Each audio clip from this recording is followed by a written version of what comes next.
Marchand d'histoire.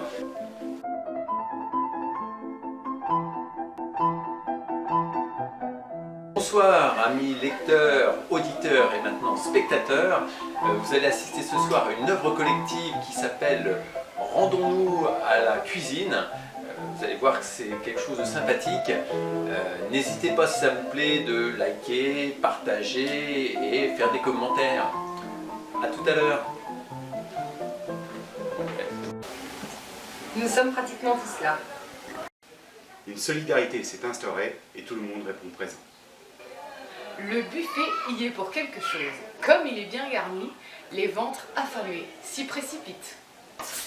Pour accompagner ce moment de convivialité, notre fournisseur officiel de vin est là. Il a vraiment tapé juste avec sa sélection. Comme il est spécialiste des vins biodynamiques, nous savons que nous ne risquons rien, avec modération. L'objectif de cette soirée est de découvrir un hall garni des plus belles cuisines coutançaises. Notre hôtesse est ravie du succès de cette inauguration. Elle a décidé de nous en mettre plein la vue. Pour commencer, elle s'est mise sur son 31 avec un petit ensemble qui descend à mi-cuisse du plus bel effet. La température extérieure et les risques de chute de neige ne l'ont pas du tout refroidi. Heureusement, des collants épais avec de jolis motifs la protègent des intempéries. De toute façon, le bâtiment est chauffé et l'ambiance est encore quelques degrés au-dessus. Sa marchandise est intéressante, nous découvrons des nouveautés que nous n'imaginions même pas. Une aspiration intégrée à la table de cuisson trône à côté d'un super frigo qui sait tout faire. Bien entendu, il est connecté pour donner la météo du jour. Il a 3 caméras embarquées qui regardent ce qui manque et il vous prépare illico presto votre liste de courses. Je ne parle même pas de la musique qu'il peut diffuser tout seul selon la personne présente dans la pièce.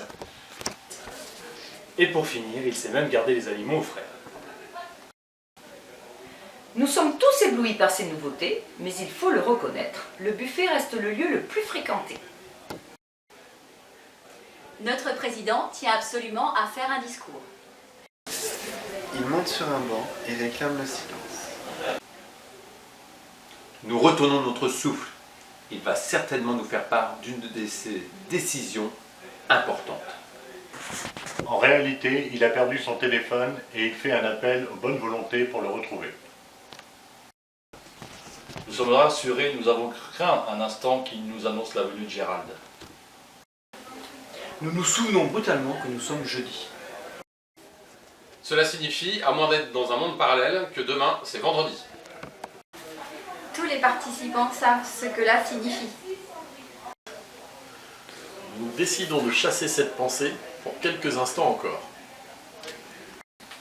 Notre espoir secret pour le jour du poisson qui s'annonce, c'est que notre formateur attitré décide de pousser à nouveau la chansonnette pour nous motiver.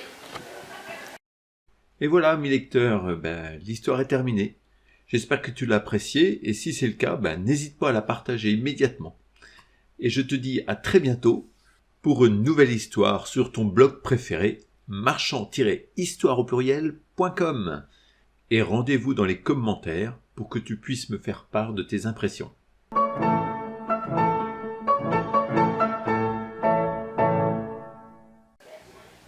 Ça y est. 12. T'es un peu grand, peux-tu reculer un tout petit peu? Non. Alors, c'est attitré. Alors, refais la phrase avec un peu plus fort et en disant attitré, vas-y. Ah, d'accord. Et il vous prépare illico presto votre liste de courses. Je suis désolé. Vous allez, j'espère, être un petit peu... voilà. Voilà.